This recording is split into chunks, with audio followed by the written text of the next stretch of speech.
Star Atlas Community Week and we just had Townhall number 42. Here's your really long TLDR. A few solid updates. On Thursday, they're making another change to Faction Fleet and Score. They're reducing the Faction Fleet rewards by 33% from the original amount, which is a 50% decrease from the current amount. But they're increasing the SDU rate in Sage by 33%.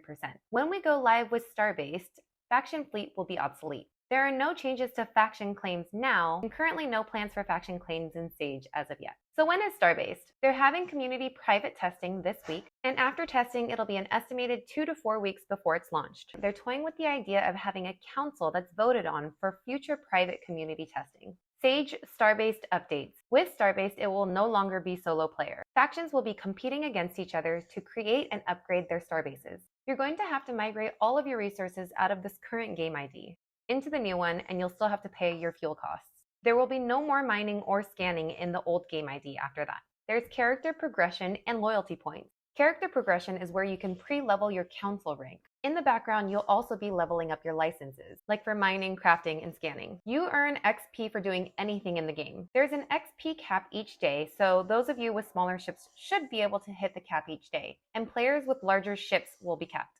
The council rank mechanic is designed by Chipto. In the future, it'll get you points so that you can upgrade specific parts of your account, like having higher levels of ships in your fleets or having more crew members. Loyalty points is what you do for your faction. Mining is just for yourself, so you won't get any LP for that. Your goal is to work with your faction to construct your starbases faster than the other factions. You'll also get LP for upkeeping your starbases.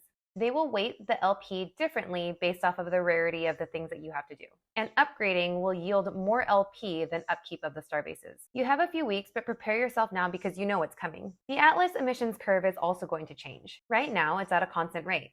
There's 4.5 million Atlas per day.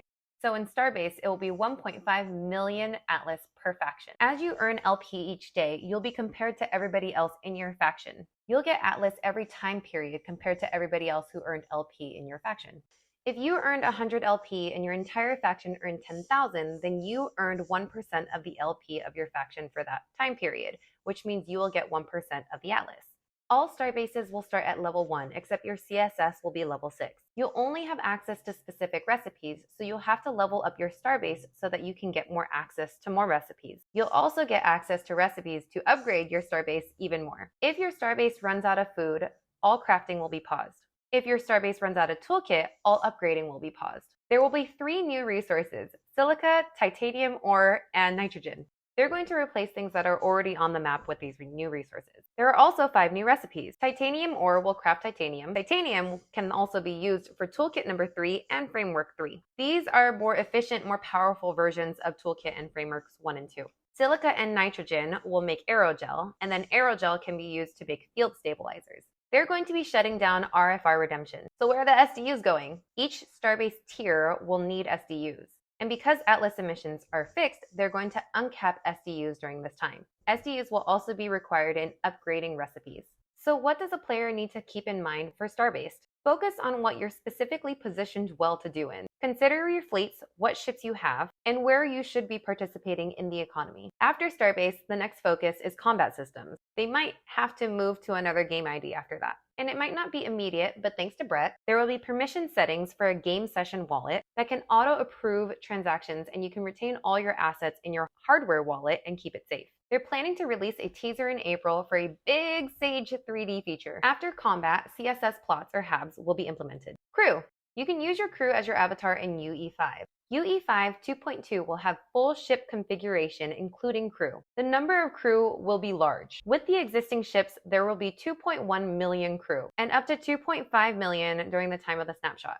They're probably going to mint 10 million crew members, and these will be C NFTs to save on minting costs. The vast majority of crew members will be less rare, but about 10,000 will be legendary, and about 500 will be anomalous. The Sammy Banks and Anatole crew member types will be either anomalous or legendary. Higher rarity crew members will have more aptitudes and skills, and they may level up quicker. There will be unique backstories for every single one of the crew members. All ship assets purchased since September 2021 will get the crew member airdrop. All ships in the future will not have crew members attached. 1 crew slot means 1 crew member. It's not technically a snapshot, it's more of a conversion program. So you take your current ship and send it to the conversion program, and in return, you'll get a ship hull, components, and crew cards. Then the ship sent will be burned. The timeline is mid-April for the crew drops. Mobile app.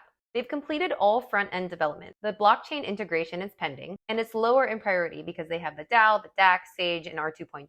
So we're looking at a late Q3 launch. And the plan is to add utility for the extra crew, either bringing the crew to your CSS just to craft, or enabling ships so that they can transfer extra crew to other starbases. DAC. They just released the full MVP of the DAC. The intro page is now mobile friendly, and they reworked a lot of it. The manage view highlights the DAC that you're a part of. The name case of the DAC is consistent throughout the app. The owner of the DAC is listed. You can assign members specific roles, and you can approve or deny multiple actions in a single batch transaction. They're also looking forward to adding DAC treasury with multi-sig support, borrowing and lending from guild wallets, social links to be added, and analyzing player wallets to see if you want to add them to your DAC. The DAO. They haven't begun any discussions on when they can prioritize the DAO. Best guess is late Q2 for getting the DAO reprioritized, but some work will be done in the second half of this year. They're looking at proposals and voting on chain, and an idea is if you want to access revenue distributions, then you actually have to participate and vote.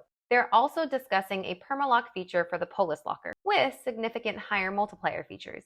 UE5. They had a metagravity test with real players in mid-January. Another stress test is coming up in either March or April. It'll be a cool gameplay mode with a faction-based competition and economic incentives. They will be with metagravity for GDC. This stress test will be able to hold up to 2,000 players. There will be Atlas rewards and item rewards like crew cards, but the amount is dependent on how many people actually participate. The more people, the more rewards. The target date for the private beta release of 2.2 is the end of Q2. Then the current game access keys will not be eligible. They're going to have tons of rewards for the beta participation, and this can take as much as a 3 to 4 month launch. So you're looking at a late Q3 publicly accessible 2.2. This will be combat racing, multiplayer, and third-person shooter mode. And they just hired 2 level designers from X-Star Citizen to initiate work on the CSS. Hopefully, by the end of the year, players can go to the CSS, select bids on plots of land, and build and customize their halves. Addressing questions at the end, they've had a lot of open conversations and have been establishing partnerships to create an opportunity to craft items for their games in Sage. They had to sideline that as they moved to start-based development, and they need to identify the third-party recipes